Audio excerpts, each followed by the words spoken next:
Okay, good morning, everyone. Good afternoon. Okay, Gillette, try to switch on your mic and we can make a test. Yes, I'm audible.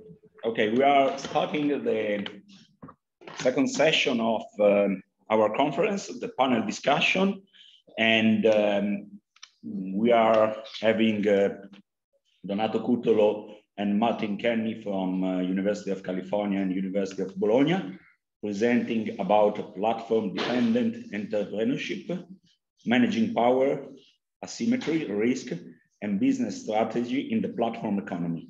Then we will have Kornelia Hahn with Prosumption and digital co-programming from Paris Lodron Universität of Salzburg, and Roberto Barbeito from Universität Complutense de Madrid, who will talk about democracy and social welfare in the platform society, limitation of current approaches on representation and participation of decision-making.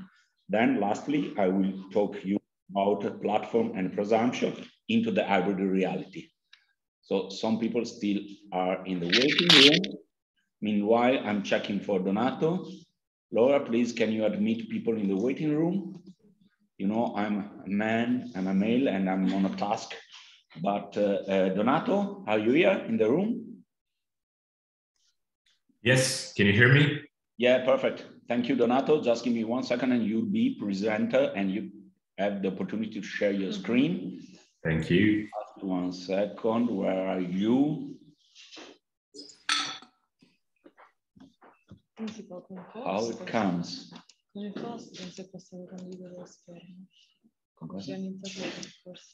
Okay, here we are. Okay, everything is set, Donato. Floor is yours. So you should be able to share your screen now. Try if it.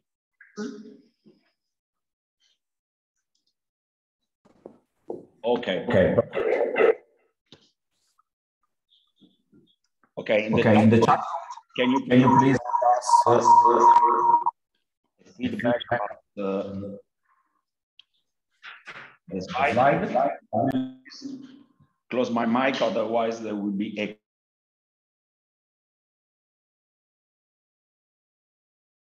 So Donato, whenever you want, you can start your presentation.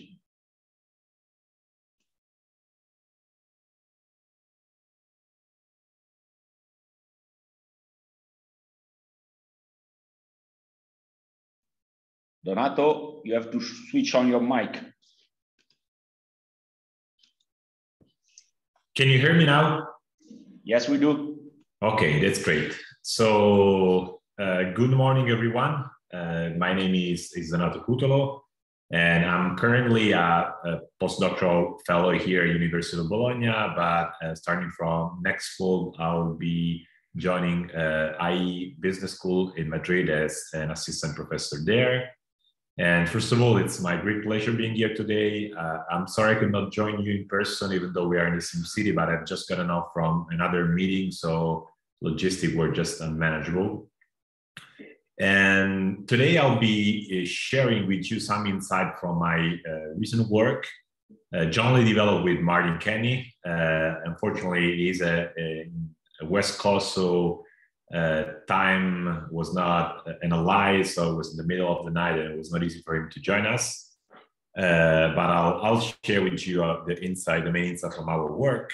And a quick roadmap for this presentation. I will briefly set a stage for the discussion, describing how platforms have effectively become new context for business activities, and how new and established firms have become increasingly dependent upon them for survival and growth.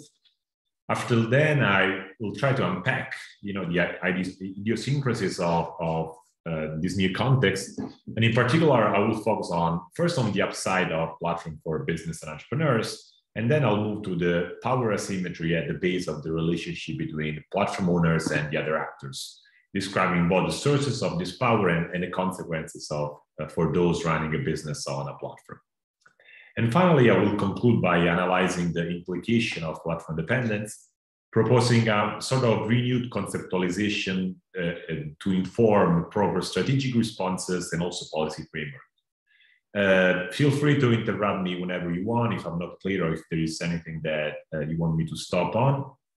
And without any further ado, let's get started. And to get everybody on the same page, I would start from a definition of what a platform is. Digital platforms have been defined in a variety of ways. And for the purpose of this presentation, I will use Annabel Gower's definition, as it is particularly helpful to highlight several key points.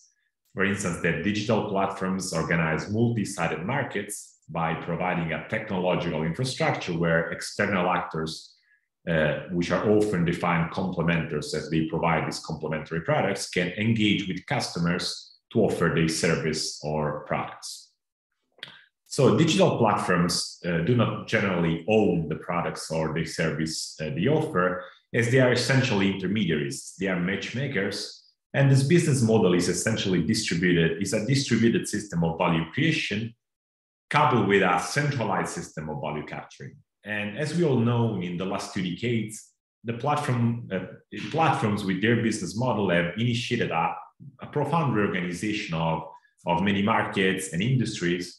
Increasing larger portion of social and economic life have been now intermediated and organized by these large platforms, to the point that the main successful platforms have become the most valuable companies in the world as measure of market capitalization.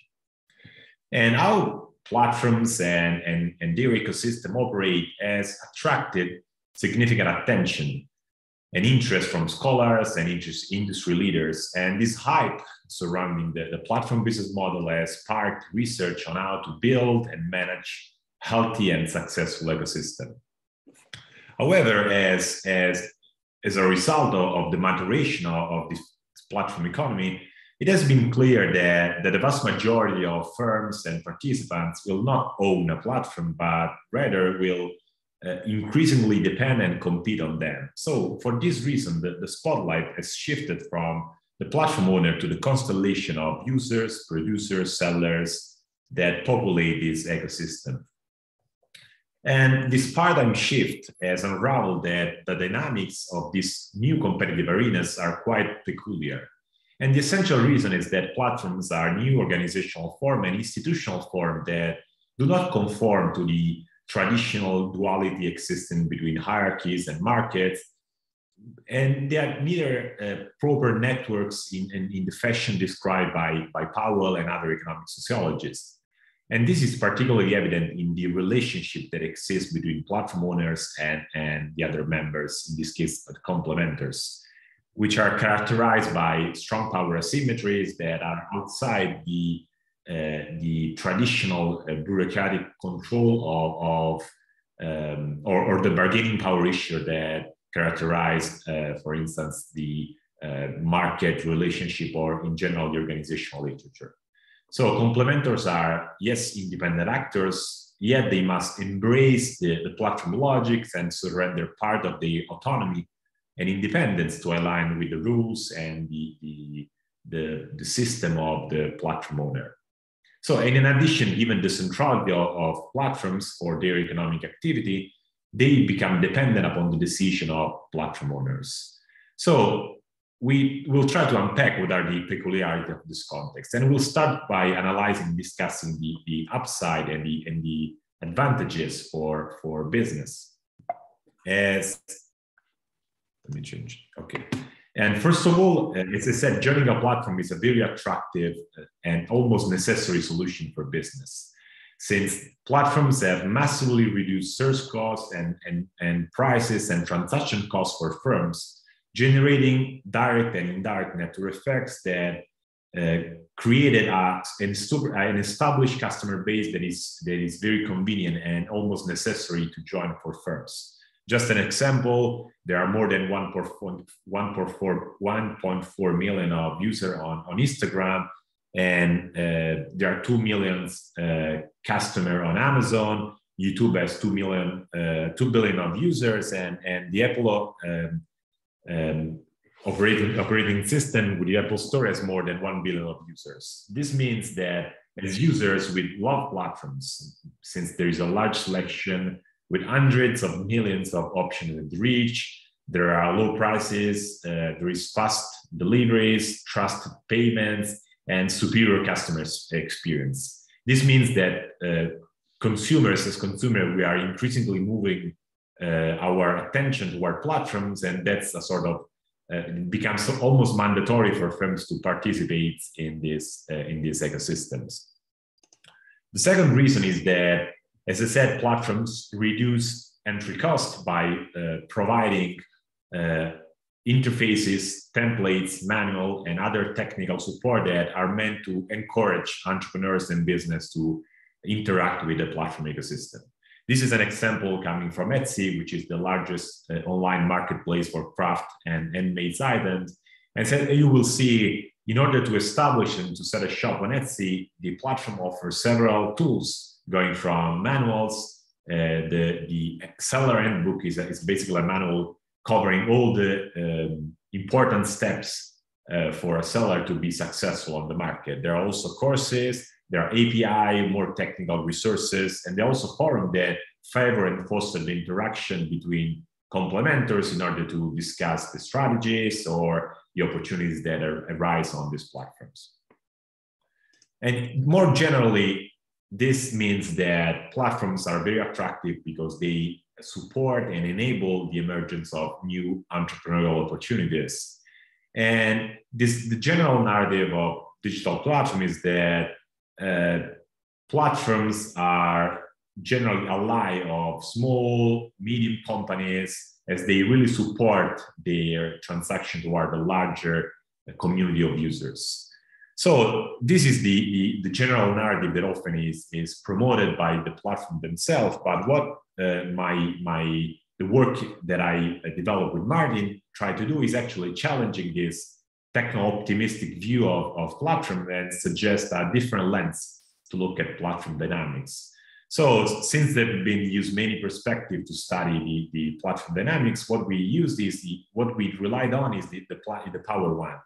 And we argue that is a key dimension to understand the peculiarities of this context. Initially, scholars have focused on the market power of these platforms and its consequences for competition. But recently, we kind of like follow these new streams that place more attention on the power inherent in the relationship between the complementers and the platform owner. And that's this is like the paper that Martin and I wrote on the kind of emergent perspective that kind of frame these dynamics from a more structured perspective. And what we try to do is actually analyze what are the elements. We discussed that the very same element that represent an incentive to join the platform become the dimension of this strong power asymmetry that condition business operation on the platform.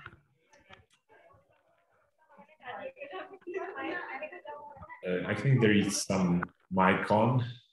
Okay. So the very first fundamental dimension of this platform power is clearly their attractiveness. So as I said, the reduction of search costs and transaction costs make platform very popular, very attractive for customers. So this participation is not anymore a sort of voluntary choice for both startups and existing business. So it's a sort of like these firms feel compelled to join platform for survival. So all things being equal, the greater the concentration of users and customer in a single platform, the greater is its power over the complementers. So the second source of platform power is deeply embedded in the technological architecture that is provided to facilitate the interaction between users and consumers. And as the platform is responsible for the functioning of the ecosystem through the provision of software architecture that include algorithms, bundle resources, as I said, the API of the software developing kits, And all these infrastructural elements are meant to frame action and also orient behaviors, thereby increasing the power of the platform, the power that the platform has over the complementers. And finally, the ultimate source of platform power is the governance mechanisms developed to prevent the ecosystem itself from becoming dysfunctional. So that's where the rules of engagement are created, where any changes can make the difference between appearing in the first page of results or even being banned from the platform itself. As platform governance encompasses decision rights partitioning, control mechanisms as pricing policy.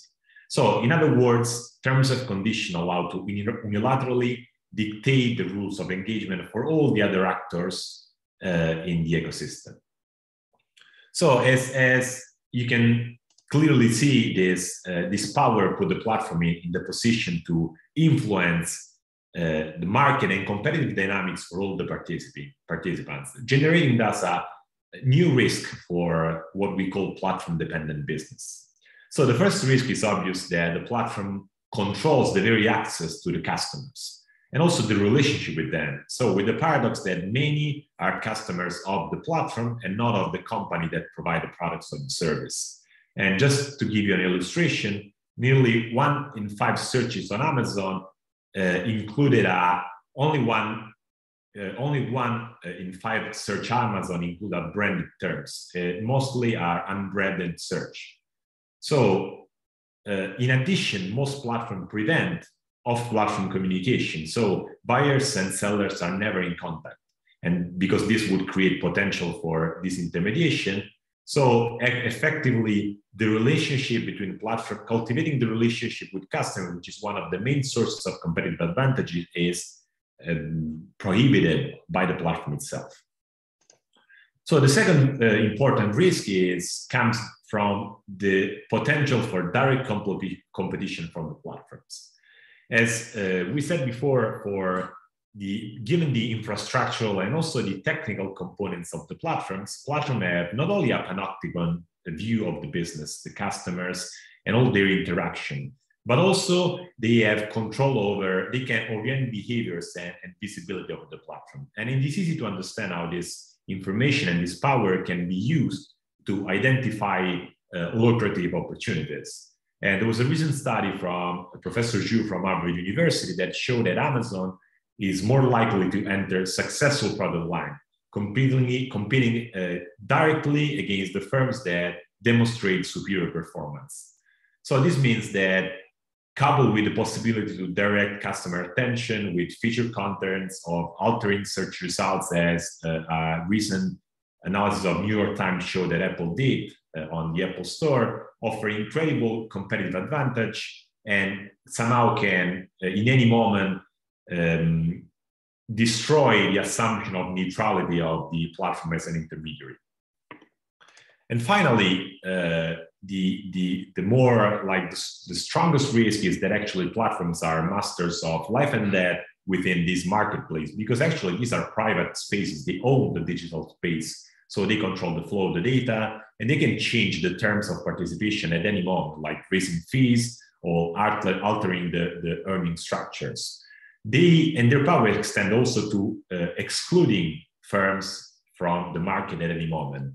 These are just some of the examples that I reported from activity, one-sided activities of the platforms that actually changed the fate of many businesses. For instance, when Apple struck a deal with Amazon, Amazon, as a response, removed all the unauthorized sellers, which were like legitimate sellers on the platform, but they were not affiliated with Apple. And that's meant that many of them went actually bankrupt because they had a lot of investment in materials and products. And this means that actually these damages can really create a sense of precariousness and uncertainty for all the business that operate on the platform. So to summarize what I said so far, is actually that platforms are novel contexts for business activities, as they are new organizational structures characterized by strong power asymmetry and new and peculiar logics. And this is evident if you look at the relationship between platform owners and the members of the ecosystem.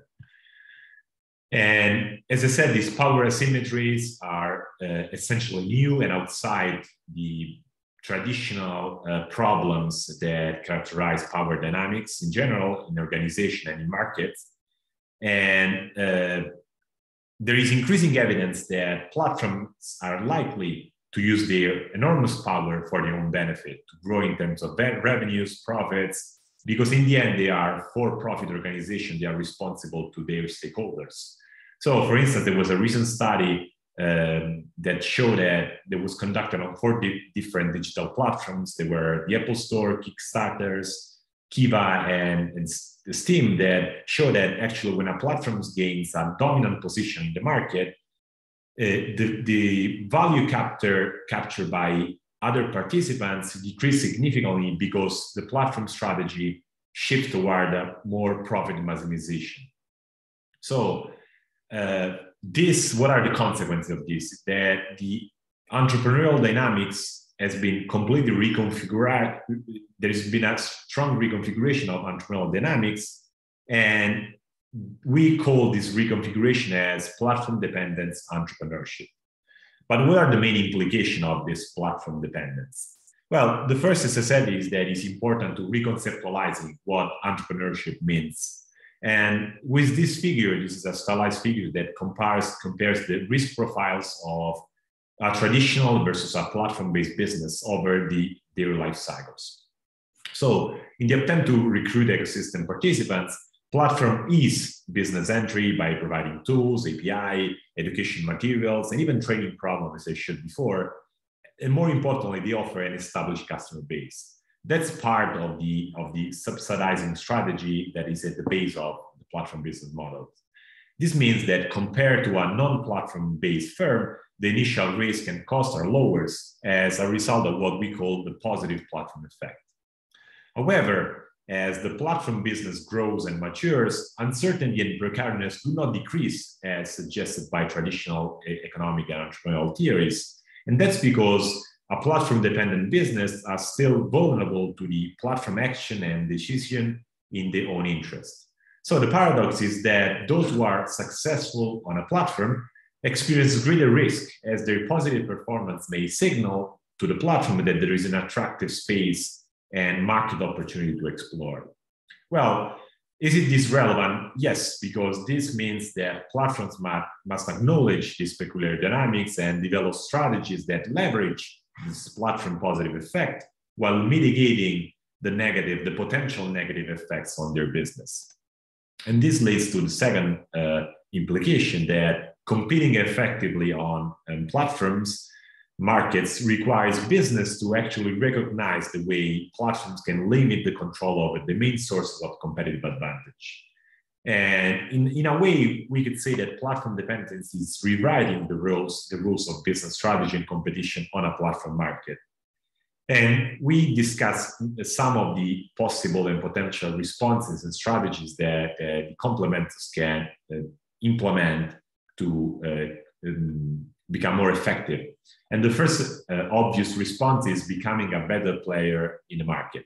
And this means that participation is a valuable opportunity to develop marketing strategy that actually leverage, strengthen, the potential can strengthen a brand without increasing the dependence. And a direct consequence is what we argued in February is the possibility to multi-home. So offering products in multiple channels. And specifically, we focus on different forms of multi-homing. And the clear one is using different platforms, but the most powerful is using a combination of channels. So using a website or a brick and store model, as many companies such as Anchor did. Anchor, which is now a very established company in the field of electronic components, started by selling on Amazon and then using the customer base and finding alternative way to cultivating external channels, were able to detach themselves from this dependence condition and actually build a successful brand. So other possibility will be using the presence to produce a volume of traffic that can be used to diversify incomes. And another possibility will be engage with governments and to argue in favor of new regulatory frameworks that can mitigate platform power, as already happened, for instance, in India, where the government banned Amazon and Walmart from selling their own products in the marketplace. But we will focus on this specific policy issue in the next slide, as platform dependence carries clearly important implications for regulators.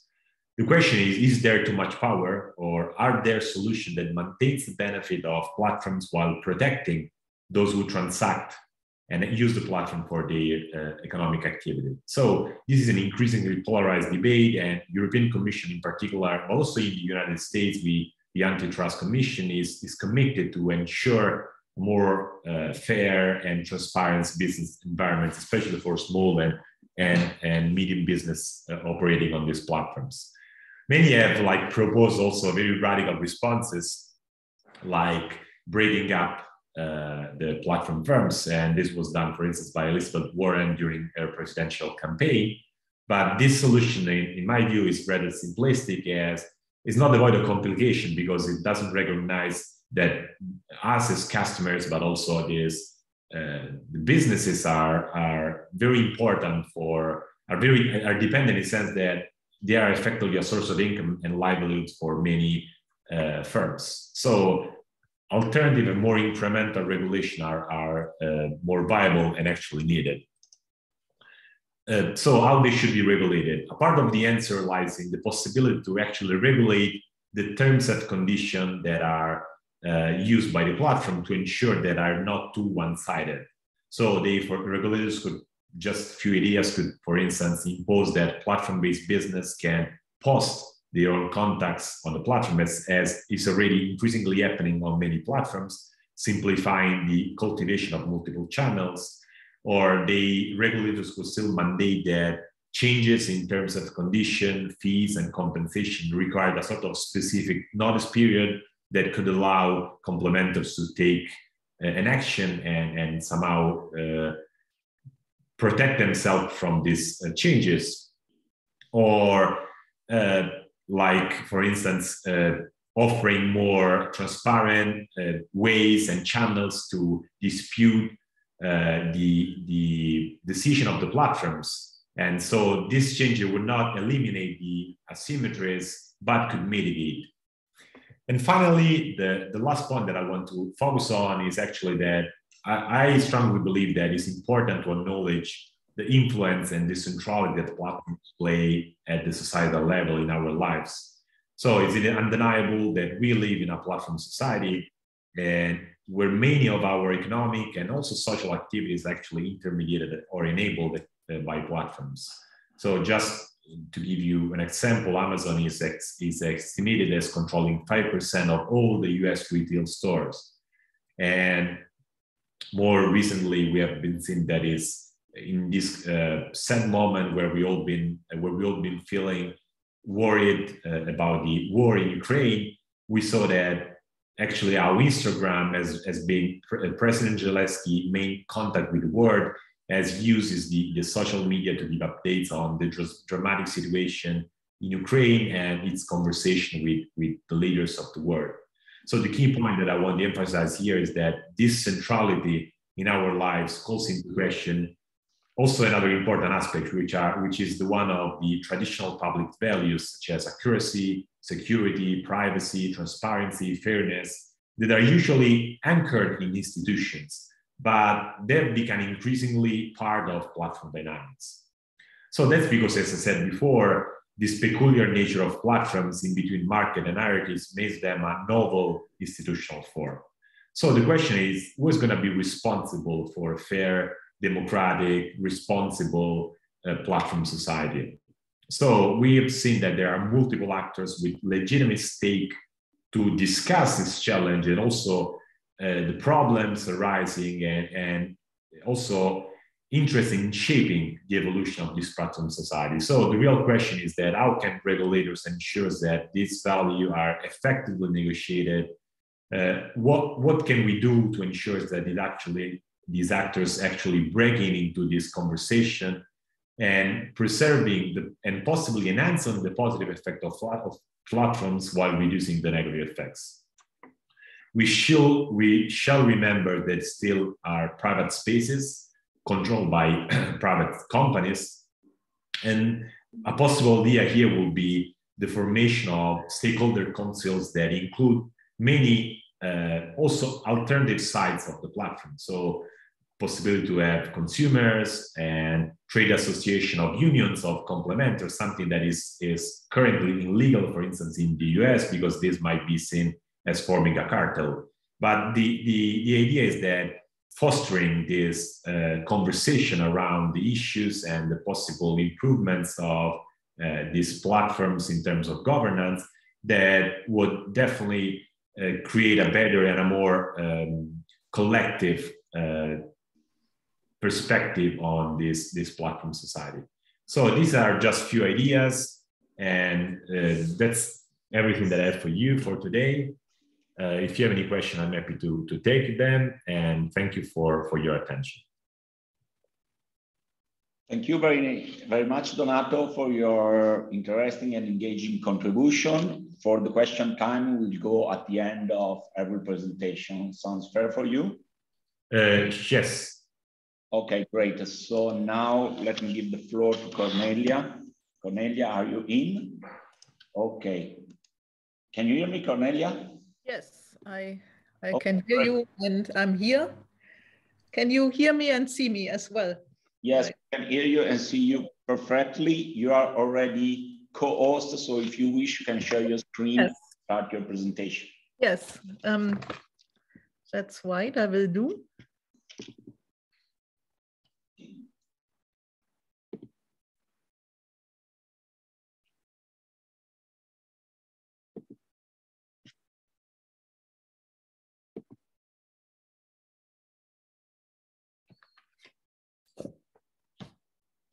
Is it visible? Yes, it's visible. Yeah, I want to. You can go. What I wanted to do is that. Go in full screen mode? Yes, I wanted to go full screen. Okay, now you are on full screen mode. I switch off. I can't see anybody anymore, but you still see me, isn't it? So I just go ahead and see you and your presentation. If you are in full screen mode, you couldn't see us. But... Okay. I will see you later. Yes, thank you very much indeed for inviting me on this panel, and I hope that my presentation now will just be a good, not kind of like a follow-up of the previous presentation, but it might be, it gives some historical background, and I hope this is of interest to the audience. I'm actually very pleased to have this chance to present my ideas on consumption and digital co-programming to you. You might now ask yourself what I mean by digital co-programming. Actually, I'm using this term in reference to a theory I've developed on social digitalization. So it is covered in this book recently released. It is a theory adequate for digital culture or platform society, which doesn't give center stage to digital technology. Rather, with this theory, I explain why digital technology has been able to be quite swiftly and easily implemented into contemporary social environments. This means I don't see digital transformation as being triggered exclusively by the rise of digital technology, since digital transformations, to my view, took place prior to the invention of today's digital technology devices. Throughout the period we refer to as modernity, I argue, societies were already being transformed by applying a digital logic in their organization of how society is organized. This early digital transformation included producing consumers, since we are talking about prosumption after all. Today, I want to make the point that it includes consumers producing on an increasing scale. By this, I don't just mean that there's more work to do for consumers. I mean that the consumer's work is ever more relevant for the entire economic process of always interconnected production, and consumption. I cover this increasing relevance by distinguishing 3 dimensions of prosumption, namely physical assemblage, logistical assemblage, and imaginative assemblage. I argue that today's prosumers are engaged in all of these 3 dimensions, leading to the rise of a complex form of assembly work, in parallel, of course, with less complex or even vanishing assembly work in factories. In contemporary digital cultures, this complex work on the part of the consumer necessarily complements processes otherwise controlled by technologically based programs. That is, processes controlled in an abstract and decontextualized mode, as of course by algorithms. This is why I term this complex prosumption work as co-programming. Here, I should emphasize that this co-programming function of the prosumer doesn't put them in a superior position.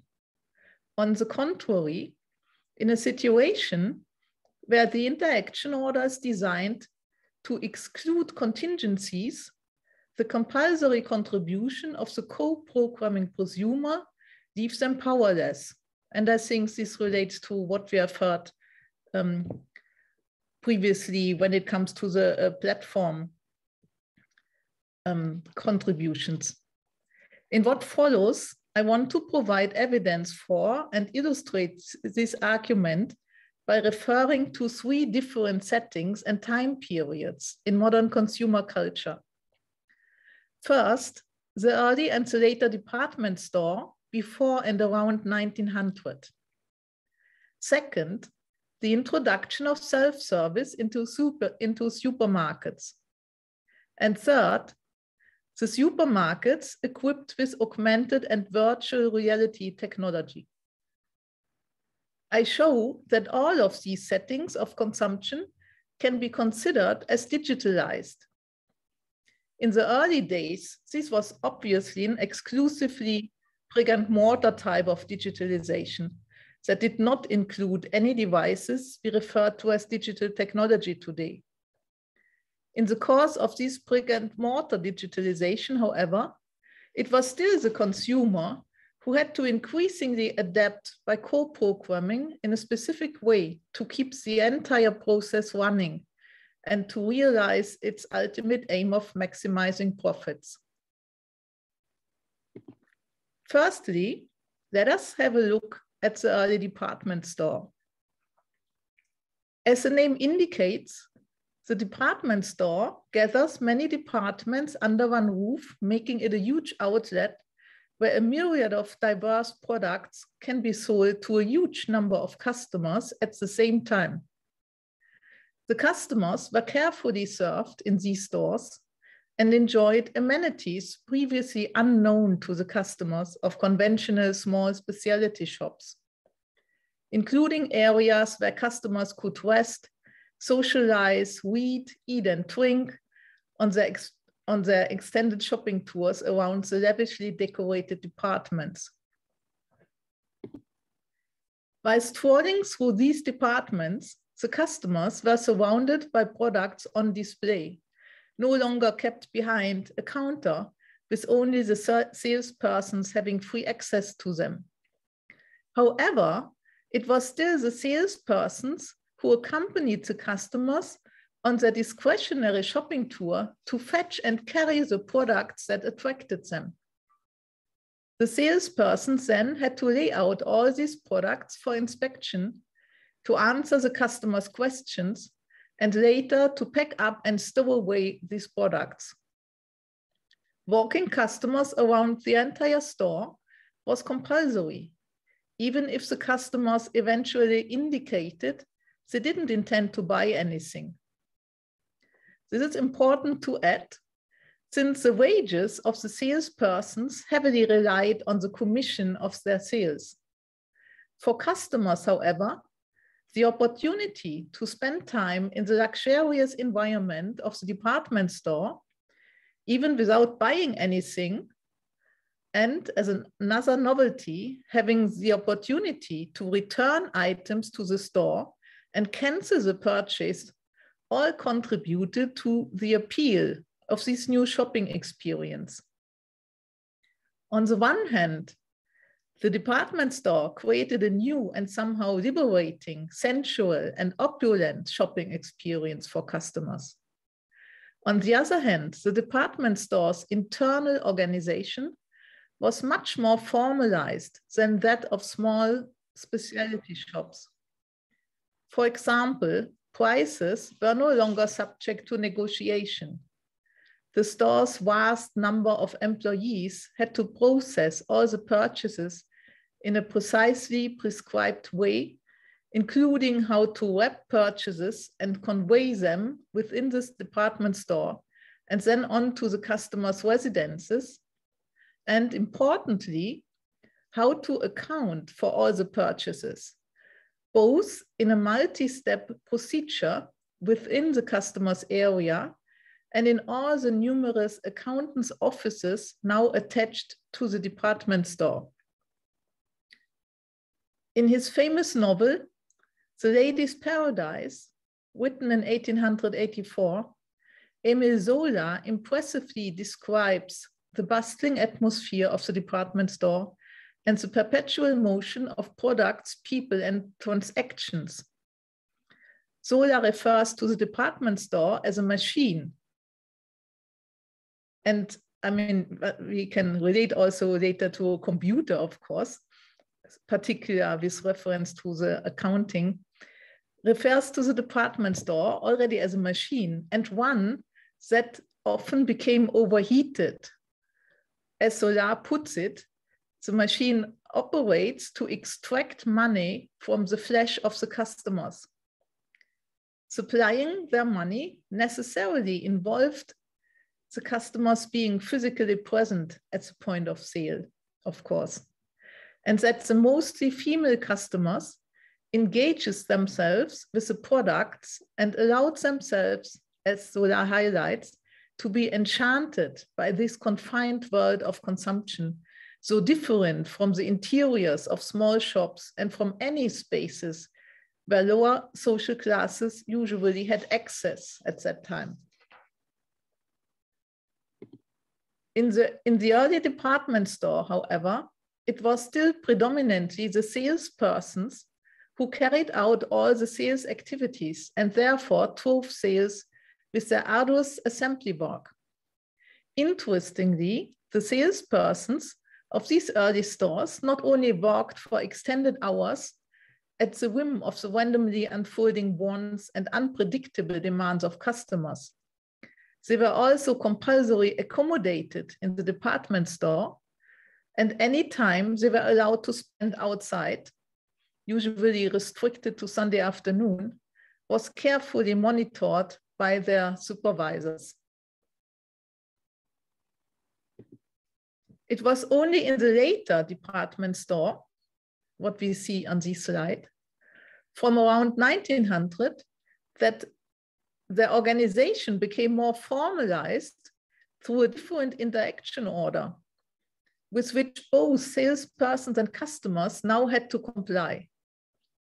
Salespersons no longer accompanied customers on their strolls through the store, and contingencies were further reduced in that the sales staff are now ordered to wait and refrain from speaking until customers approach them with a question. To such questions, moreover, the sales assistants now had to respond solely by conveying the information provided in writing about each product. The aim of this change in the interaction order was to assure standard service, now for the first time, to customers of all social classes alike, thereby effectively streamlining their shopping activities. Customers now engaged more with the design shopping environment, which was also frequently rearranged in order to ensure customers' needed to move around amidst the widest possible range of products. In this way, customers were engaged both physically and logistically.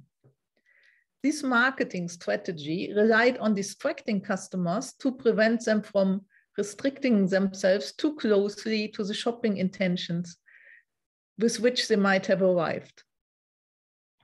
Whether their shopping activities were intended or unintended, however, it was now the customers who had to process the marketing logic of the store, including where products were located, how to obtain information about them, and how purchases had to be handled in practice.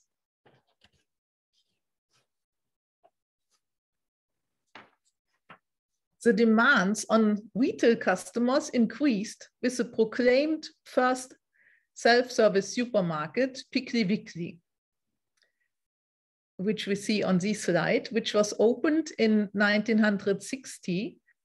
The date 1980 refers to when the photograph was taken. So the opening was 1960 in Memphis, Tennessee. Upon entering this supermarket, the customers were for the first time restricted in the ways they were able to move in the shopping area and left completely to themselves while shopping. Instead of being served, they now had to make sense of both the logistical arrangement and the quality of the packaged products. With this change came the apparent advantage that customers were offered much more freedom and autonomy in their handling and selection of products. Unlike in most conventional shops at this time, supermarket customers no longer had to present a shopping list or to announce all their intended purchases to a salesperson to fetch the items. Everything was pre-packaged within the customer's reach, available for at least external inspection. This is based on an invention much earlier, already early in the 19th century. At that time, numerous industrially produced food products had been introduced into grocery stores, meaning customers were already familiar with pre-packaged food in standardized quality and sizes, mostly in the shape of cans, of mass-produced cans. For sellers, canned products contributed to streamlining sales even more, since canned food could be much better preserved, transported, and shelved compared to perishable products in irregular shapes and sizes. An important consequence of cans was that food products could no longer be directly inspected by customers prior to purchase. For retailers, this entailed a completely different kind of marketing. And because it was no longer seen as sufficient or desirable to depend on the quality assurances of a physically present salesperson, the marketing of these products had to rely instead on formal guarantees from the direct producer. Moreover, these guarantees of quality had to be clearly perceived as independent from the specific point of sale of the product. Hence, branding for canned food products was introduced, and communication on information about the product and its quality was given through often quite artful and fanciful paper illustrations attached to the cans. Customers were thus completely deprived of any immediate sensual experience of the food product. Instead, now, they had to imaginatively engage themselves by relating their anticipated gustatory experience to the more or less abstract symbols on the paper imprints of the cans. The example of canned food presages the later and even more profitable marketing of nothing or non-things, to use a term coined by George Ritzer. Ritzer refers with this term to mass-produced consumer goods that are completely devoid of any contextual meaning of the production process itself. This contextualization makes products marketable on a global scale, and Ritzer's often using Gucci handbags as his primary example. This is why I'm using this photo as well. In addition, according to Ritzer, sales of non-things are hugely enhanced by creating retail settings designed to be as context-free as possible. Ritzer refers to these environments as non-places, where non-persons command self-serving customers, thereby performing non-services. Another move in this direction can be seen in the ongoing implementation of augmented reality technology into supermarkets, as well as the future promise of virtual reality metaverse supermarkets. In the augmented reality supermarket, both customers and products are still physically present, but the products are wrapped in a newly designed material that enables consumers to obtain an immense amount of information by scanning the package with their smartphone. In the metaverse supermarket, by contrast, neither the customer nor the products, let alone salespersons, are gathered in any physical place. Via virtual reality technology, however, customers are offered the experience of moving around in an elaborately programmed space based on designed supermarket aisles, displays of shelf products, and the permanent accessibility of a salesperson named Sam. Sam is also short for Purchasing Assistant Module. Sam, the salesperson, not only provides information elicited by the customer, but also a constant stream of all sorts of unsolicited symbolic add-ons with which the customer has to compulsorily deal during their shopping trip. I'm coming to the end and I want to summarize my argument. To summarize this development in consumption since the late 19th century, there has been an enormous increase in the amount of assembly work to be carried out within retail settings. This assembly work was initially carried out primarily by underpaid and physically exhausted employees, but later also by unpaid customers whose work is likewise exploited. The assembly work undertaken by customers was aptly termed manufacturing in the field by Theodore Levitt, which complements this manufacturing in the field by the customer, complements the manufacturing of the products in factories. Levitt presented this work as a production line approach to service, which he considered essential for businesses because customers' discretion is, according to Levitt, I quote, the enemy to order, standardization, and quality. So Levitt has a very positive approach to prosumption. So I just want to highlight these. Another approach in organizational studies by John Sandbo, therefore, also suggests a simplifying modularization of service, whereby the customer, I quote, will be a co-producer of the service together with the service firm, end of quote. What I want to illustrate by these quotes is that prosumption is not merely a profitable byproduct of marketing strategies. Rather, marketing strategies are being developed in such a way as to integrate the customer's willingness to manufacture in the field. This in turn depends on the customer's increasing capacity to perform within abstract and decontextualized settings in a way that makes these performances somehow meaningful to the customers themselves. Although all of the changes that have led to an increase in prosumption are obviously geared towards an increase in revenues, there are some other important aspects involved. Here, it is crucial to understand that the increase in prosumption has been effectively established only due to some traits of modern culture. And I just want to highlight one of them. For example, the autonomy of the individual has been stressed throughout modernity, including the autonomy of the consumer. As previous analyses of prosumption have shown, however, this doesn't mean that consumers are free in their activities and interactions. Instead, I would argue they are confronted with standardized and pre-produced choices to make at the consumption side.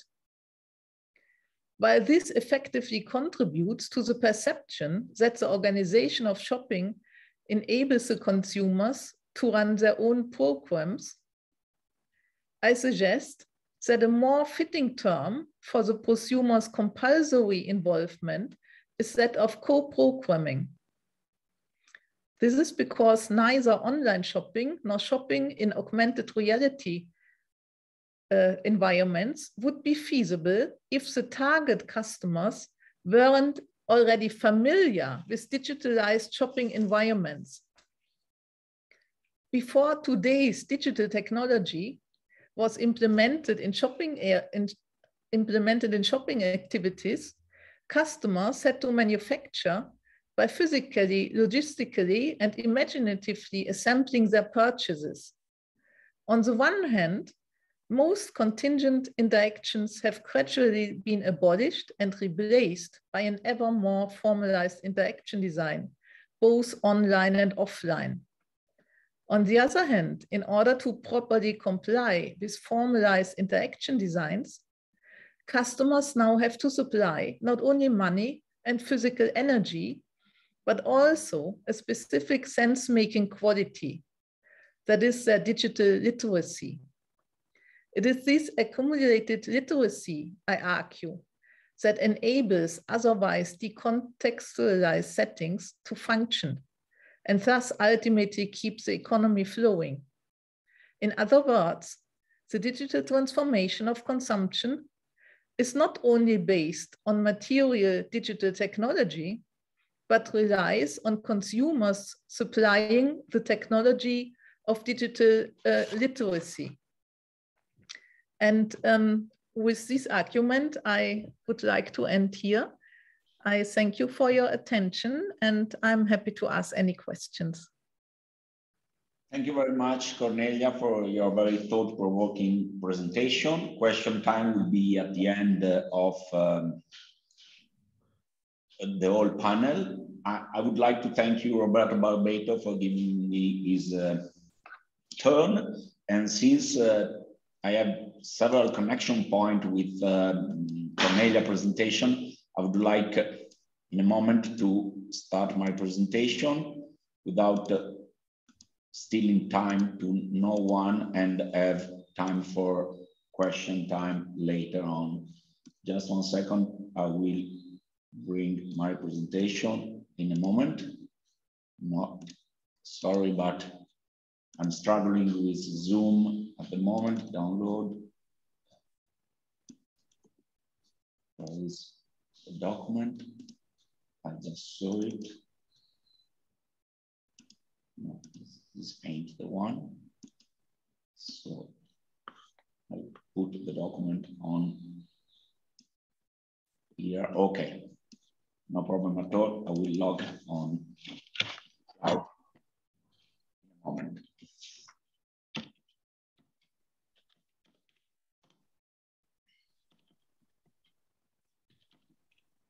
Since we are dependent on platform, even my presentation is.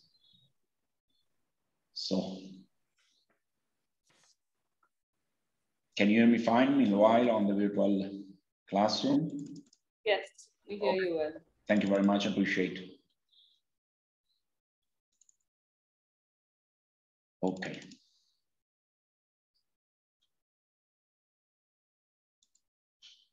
So let me share the screen.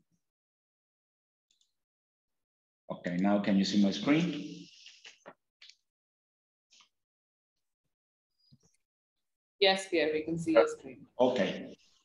Thank you very much, Gillette, for the support. My presentation basically is about presumption and platformization and presumption, connection point, and more than that, presumption in the hybrid reality.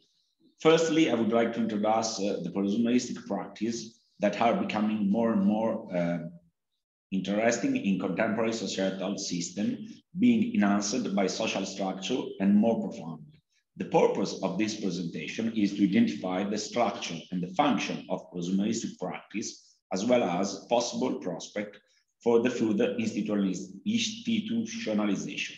The analysis of presumerism at the micro-institutional level demonstrate not only the peculiar hybridization of production and consumption institutes, but also the trend to converge efforts on the part of the producer, professional, and the presumer in solving acute social problem. On the other hand, the motivational structure of a presumeristic practice is considered at the micro-social dimension.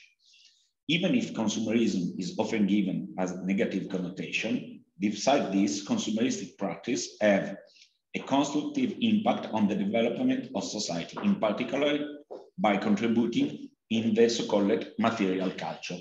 Well, of course, the main topic of our session and our conference is platform, and ubiquitous platform are the so-called famous GAFAM, so Google, Apple, Facebook, Amazon, and Microsoft, the platform that basically constitute what we generally call as walled garden, those that are creating the environment in which we behave and in which as consumer, producer, and presumer, we create tactic and strategy of interaction with the platform. More than that, the structure, I think it's more appropriate to describe the platform environment is the one proposed by Jean Van Dijk in 2020.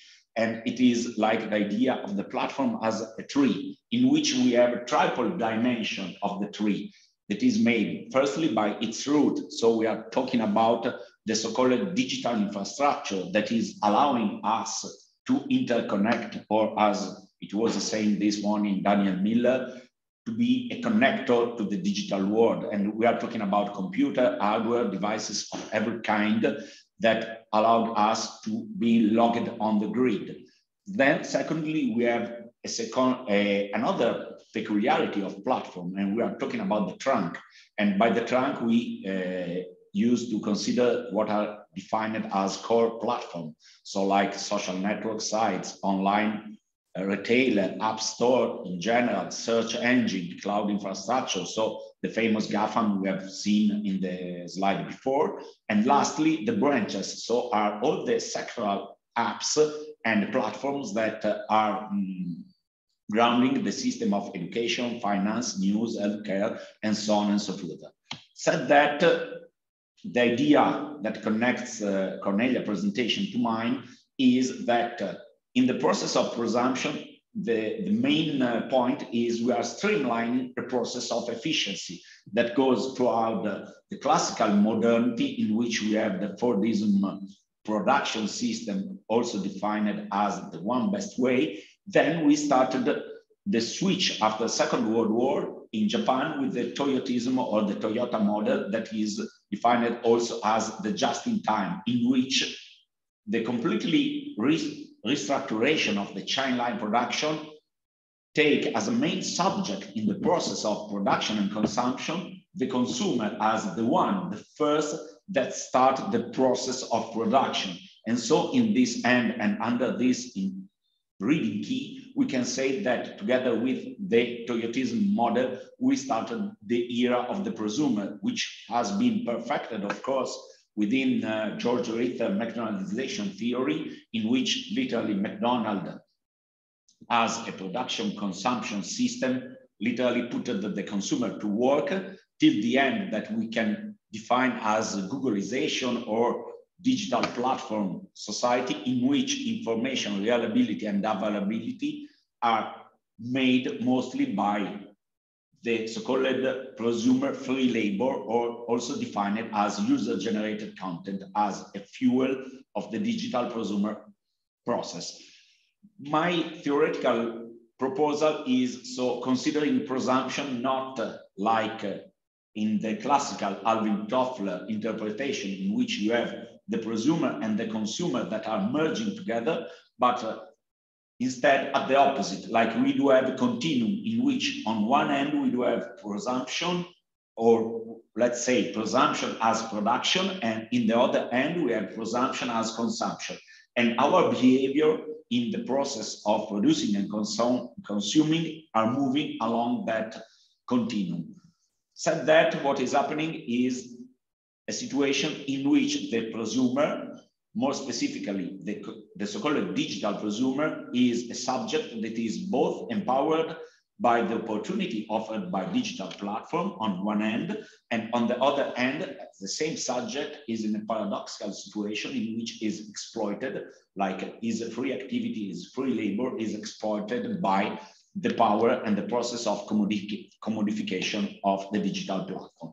Of course, the classical example of prosumption or the early forms of prosumption are every kind of do-it-yourself service, from pumping gas on your car, picking money at the ATM, self-ticketing, or just visiting an IKEA store in which you literally walk around a warehouse, walk shelves around a warehouse, and then you carry your stuff, you pay your stuff, and then you mount and do several different activity and several process of construction of meaning. But the very fundamental change in the process of being a digital prosumer comes in the 2006, when Time magazine declared as the person of the year, instead of a politician or a country leader or whatever, he decided to dedicate this cover to you. Of course, I mean, the quote is on YouTube, but basically the main idea is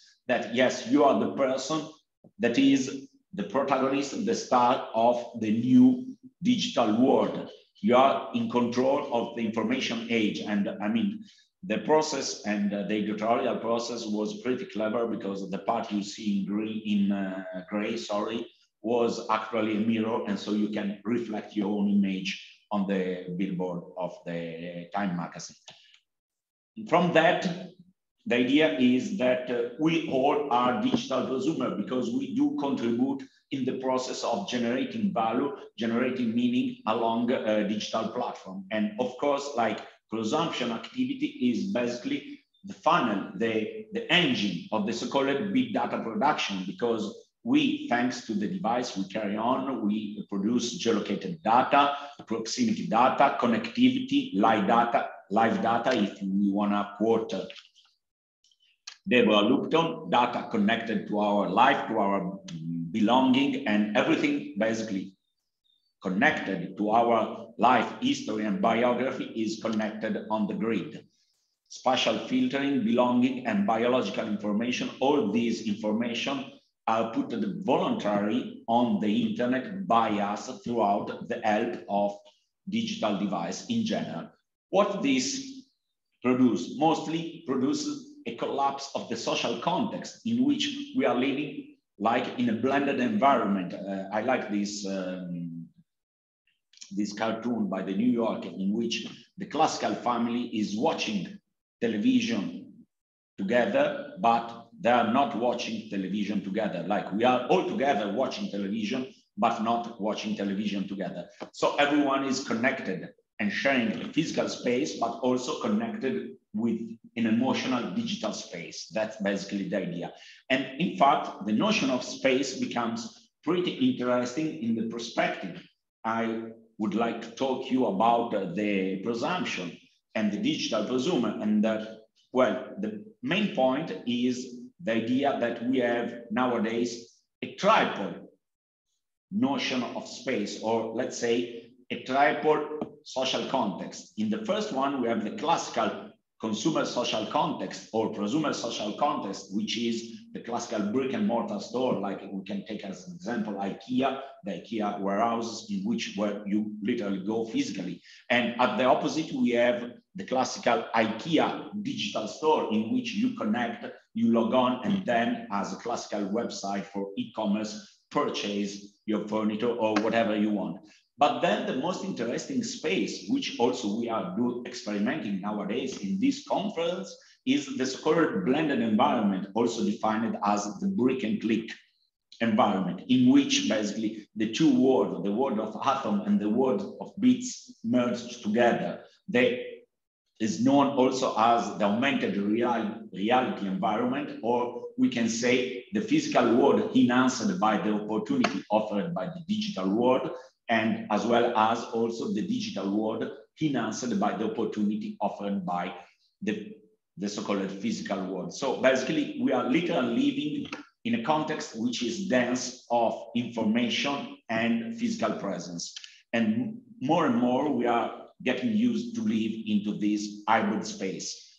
The consequence of living in this hybrid space for what is basically the idea of the creative distraction and the cultural lag in the digital age and in the digital prosumption, what is the collapse of the classical brick and mortar store and the so-called dead mall spaces made and built literally in order to enchant a disenchanted world and enchant the consumer into a narration and into a process of engaging experience along the process of consumption, and giving space to a more hybrid context in which physical and digital interaction earn a new meaning.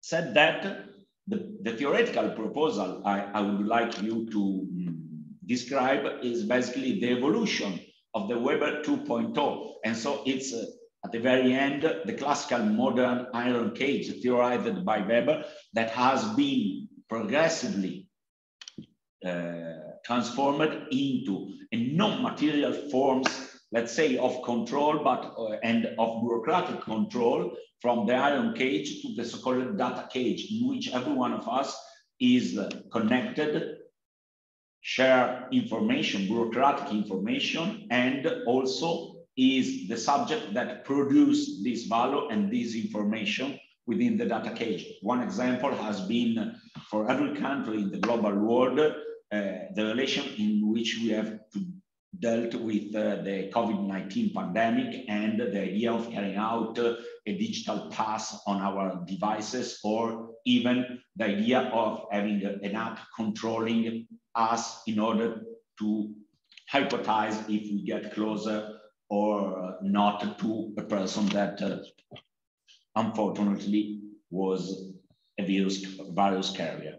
Said that, I would like to thank you for your attention, and I would like and appreciate a question about this presentation at the very end of this panel. Roberto, thank you for your patience. Let me stop sharing my screen and come back to Zoom in a moment. Thank you, Piergiorgio, and congratulations to you all, because I enjoy a lot and I learned a lot. Very much, Roberto. You should be already able to share your screen. Tell me if there is any issue. I can't. My mic? I cannot. You cannot? You still cannot. So my bad. 1 second. Okay. Supposed to be here. And okay. And I will stop sharing my screen. Okay. Now you should be able to share your screen. Sorry for the inconvenience.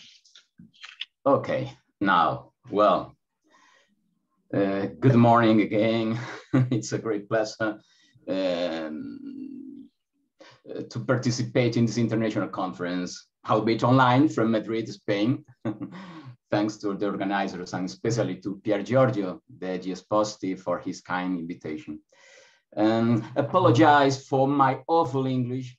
Of course, my Spanish is excellent, but I'm afraid that doesn't matter much here. Well, to compensate for that, I'm supporting my presentation with a PowerPoint, plenty of text. I'm sincerely sorry. Well, how long should I talk, Piergiorgio? Oh, well, you have 20 minutes and then we have question time. Sounds good for you? Well, even less, I hope. Okay, great. Yes. I could speak for a long time, but no. Can you see the PowerPoint? Can you see the PowerPoint? I was already muted. Yes, we do. Oh, thank you very much. Okay, thank you. Well, I will try to be brief and focus on just some ideas and conclusions, okay? So my starting point is slide 6. And I rely on the work by Dahl, 1999, Democracy and Its Critics, maybe his greatest work. And Dahl argues, but a long tradition of empirical study supports that in the medium and long term, democracy is the form of government that best protects and promotes social welfare. And my main hypothesis is that the same for platform society, even in the context of prosumer capitalism or corporate capitalism. So, but the other hypothesis is that platforms and corporations do not currently have social welfare as a goal to pursue. That's not their goal, but they interfere fundamentally in that process.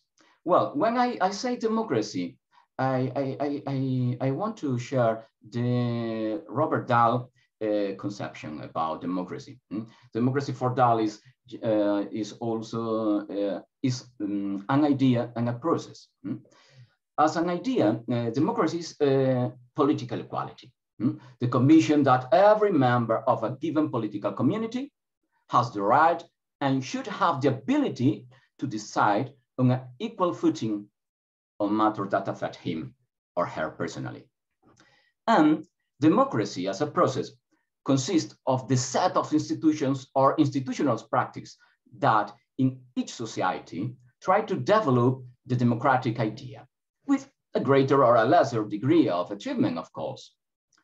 Well, so current use of digital technologies by different approach to democracy. How the different approach to democracy use the digital technologies? Well, I think there are 5 main use. Yes. 1, public service management. 2, voting management. 3, political propaganda, doxa confirmation, and open government. Well, this approach mainly focus on technological use, just automation, management of public services, or for help to voting. But other use is political propaganda and doxa confirmation, and that it's have a main role the media system and big platforms, on political propaganda and doxa confirmation, not on public service managers, not on voting management, not on open government. But the propaganda and the consensus building is on the hands of big platforms and media system. Well, after open government, what's open government? I'll see next, but first, I want to say that despite this approach, this practice have not prevented but amplified 3 fundamental tendencies of today's representative democracy: bureaucratization, polarization, emotional politics, populism, and oligarchization, technocratic government. That's the result, the main result today. Not democracy understood as Dahl, no democracy as political equality, that every member of a given political community has the right and should have the ability to decide on an equal footing on matters that affect him or her personally. So all this practice have not prevented and cannot promote the social welfare. Well, when I say three fundamental tendencies, oh sorry, I had a mistake. Well, open government. I want show what's open government.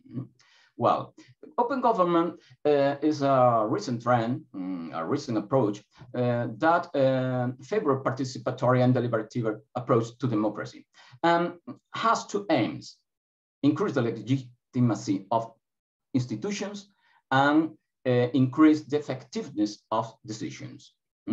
And it does it through participation and deliberation, several set of tools. Well, but I want to show you and share the experience of the open government platform of the city of Madrid. This was a 4 years project because it was interrupted by change of local government in 2019.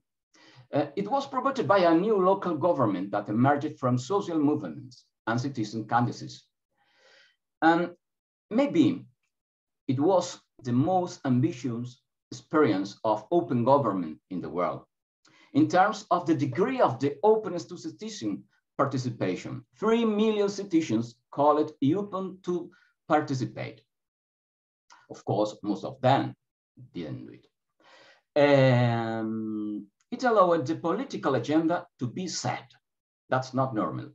And it allowed an informed deliberation of issues, binding decisions, direct individual participation, and mobilize a big budget, a huge budget. Well, in spite of that, few uses were decided.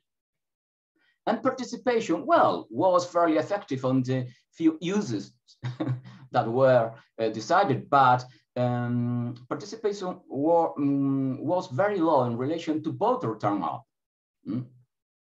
The highest was about 20% of citizens involved, and not digitally, but face-to-face. In spite, the platform is has a digital core. Well, the project is not sustained over the time because it depends of the issue and the time that people, citizens, have. And a core of participative, and there was a core of participative citizens, especially stakeholders. So the project did not guarantee, although I tried it to, an enlightenment knowledge. And it was very sensitive to change of government, very sensitive to change of government. It was interrupted, it stopped. So, which is my general conclusion on democracy and social welfare in the Emergence platform society? Well, I didn't explain what I understand about social welfare because we have time.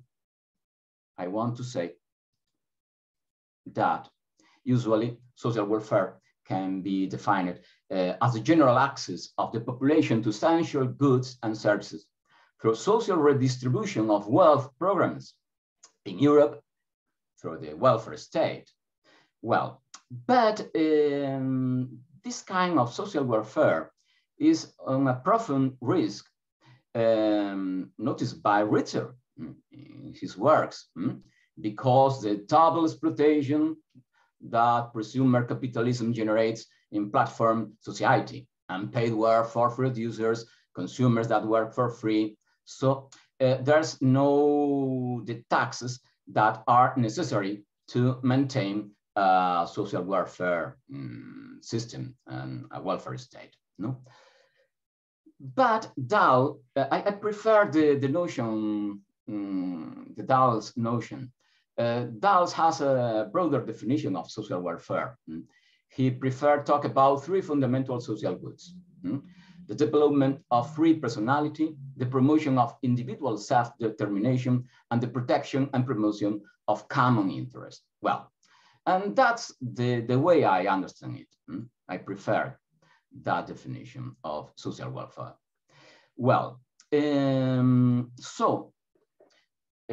return to general conclusions. I back to the general conclusions on democracy and social welfare in the Emergence platform society. Well, main conclusions.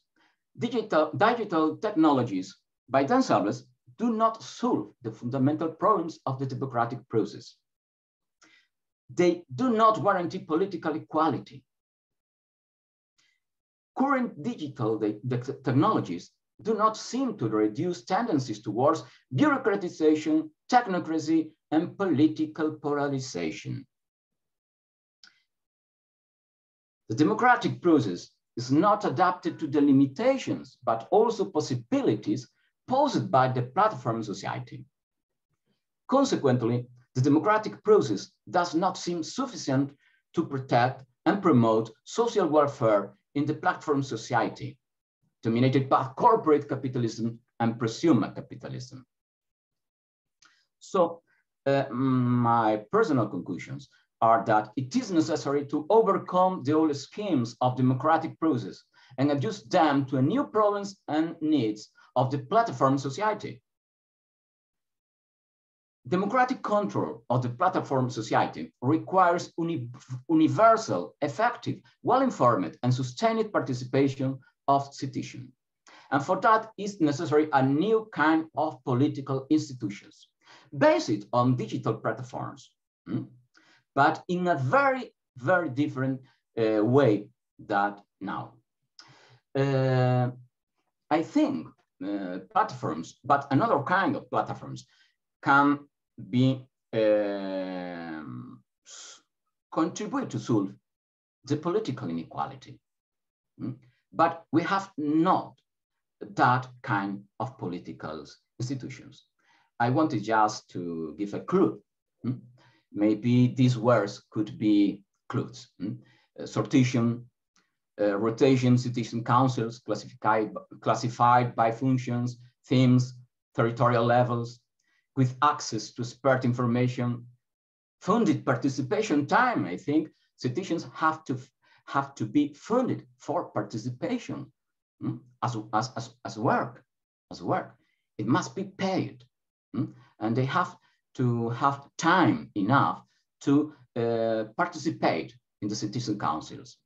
Well, that's not a complete new idea, I know, but I think it is necessary deep reflection on that limits, but also that possibilities. The changes are huge, and the response, the political response, must be huge as well.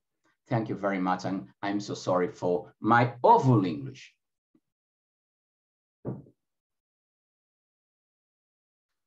Thank you very much, Roberto, and we understand everything perfectly and really appreciate your presentation on such an urgent topic. So now we have a question time. We don't want to steal time to anybody's lunch, but feel free to switch on your mic and ask questions if you have some. Donato, Kornelia, Roberto, and me are available for a short debate if you wish.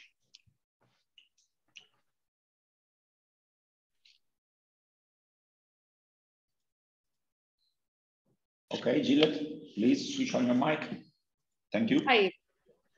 Thank you everyone for really excellent presentations. My question is for Donato. Donato, congratulations on really an excellent paper and also your new appointment.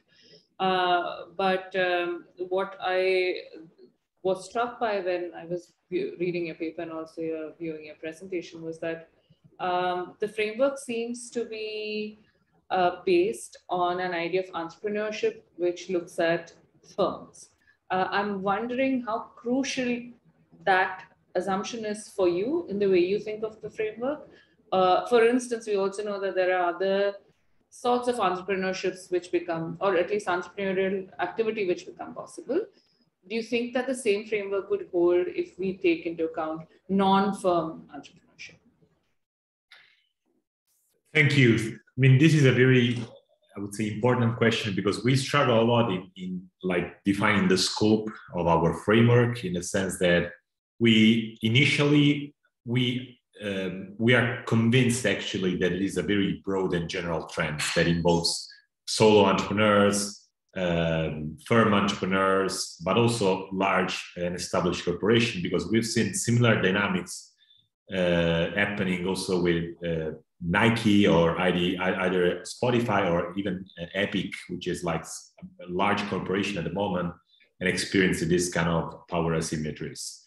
The question is that if you slightly change the angle and focus in non-firm entrepreneurial expression, they could be also like Uber drivers, for instance. Like the question whether an Uber driver is an entrepreneur, it's more conceptual than empirical. To my personal understanding, it's important also to contemplate this as part of the platform-dependent dynamics. And I think that the framework is quite generalizable. Actually, the degrees of power asymmetry may vary. Individual, like for instance, we are actually discussing that there are new forms of, for instance, on YouTube, of masterclass, which are basically courses given by famous chef or actors. Even Bill Clinton is giving a masterclass on negotiation. So I assume that these kind of actors have way more leverage and power to negotiate, actually more bargaining power in negotiating the condition, compared to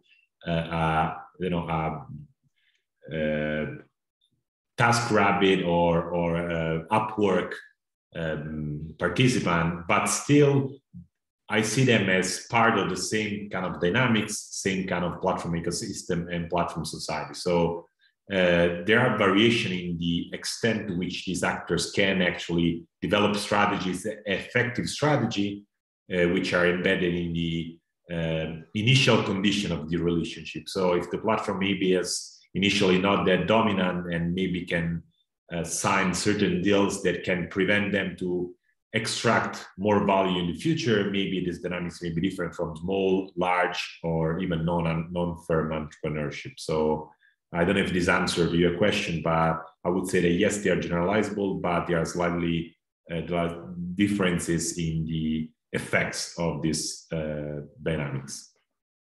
Thank you. I think it's certainly something to think about what those variations could be, particularly if you're looking at regulatory interventions. Thanks, Bill. Thank you. Thank you. Thank you. It was like very important point to emphasize. Okay. Any other question, comment, suggestion, whatever? Daniel, you have some? Please, just 1 second. I turn the camera. Okay, go ahead.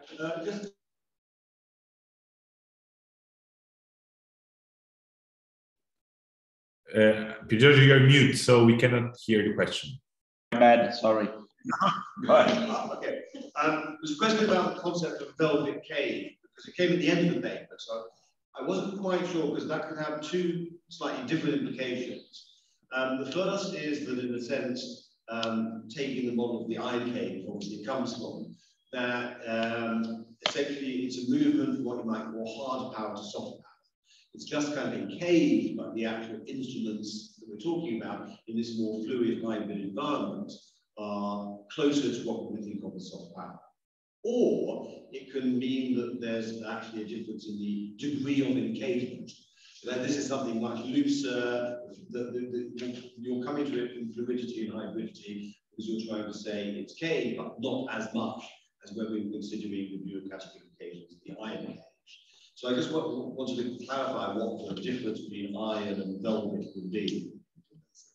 Yeah, thank you very much, Daniel, for your question. But yeah, the point is, or the idea of the velvet cage comes from the fact that consumer, aka prosumer, feel comfortable in this cage instead of in the iron cage of the modernity. So basically, mostly they are comfortable, they feel cozy in that environment, and so they do not feel or feel way less pressure to fight against this way of being entrapped into the so-called enchanted consumption system. That's basically the idea. But ever since I heard your presentation today, I think that I would like to spread the notion even into the idea of the soft power you just suggested, and especially the idea of the home you suggested today with the smartphone, because give me great insight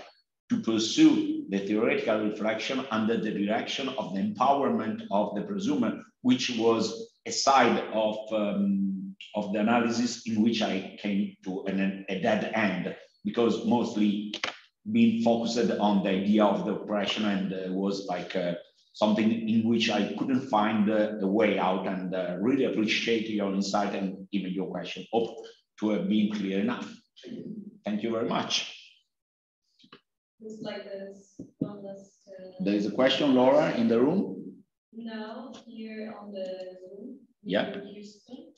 Okay, please switch on your mic and okay, Houston, can you switch on your mic? Hello. My question's for Roberto and his kind of issues of democracy and platform democracy. I posted a link in the chat to a book by James Muldoon, Platform Socialism and How to Reclaim Our Digital Future from Big Tech. And one of the examples in relation to democracy that is provided in the book is about Airbnb. Now, as you know, many cities, Barcelona, Amsterdam, around the world are blighted, residents say, by the expansion of Airbnb private rentals in their cities. Now, there was an example where legislation was being put through to regulate and license this Airbnb by the local state, and Airbnb challenged this and started a campaign against it by leveraging its Airbnb leasers. So this was an example of a private company subverting local democracy to stop challenges to its financial model sort of thing. So I'm just wondering what you think about the possibilities of how can we take control away from these big platforms, these private monopolies often run at the behest of one single person. We have Bezos, we have Gates, we have Kalanick and Uber and all these people. And the other thing is they're mostly using public infrastructure. So I'd just like Roberto's thoughts on that, given his focus on the kind of democracy issues of platform operations. Thanks.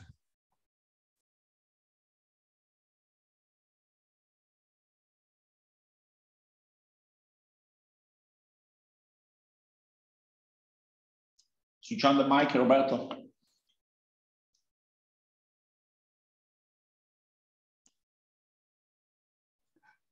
Thank you for your question. Well, that's a main debate. Should be a public control of platforms? Should be public platforms? Well, I think that's a necessary debate. But I think that's not the solution. I think that's is a step. The solution is a new way to participate, and not only through democratic representation, but the experience of participatory approach have low results have problems because different reasons, but are not enough, I think. We need a new kind of institutions. That's my hypothesis. Institutions open to every citizen through sortition, and focus on themes. and territorial levels, and rotation. But I think that public platforms could be a step, but I think is just a step and not a solution. Thanks for that, Roberto. I was just wondering, I mean, you were talking about participatory democracy. When the big platforms decide what they will allow in their platforms and what they won't. So big, private companies are basically censoring public debate. Yes, yes, completely agree, completely agree. Thanks. Okay. Any other question, comment? Okay, so just a quick reminder about this afternoon topic. We will have Sharon Walton with Aging with a Smartphone in Urban Italy, and the presentation also of Italian super interesting book. And so let's take a break. We will close the room since 2:15, and then we'll be back here in the same room. Okay, see you then. Lunch.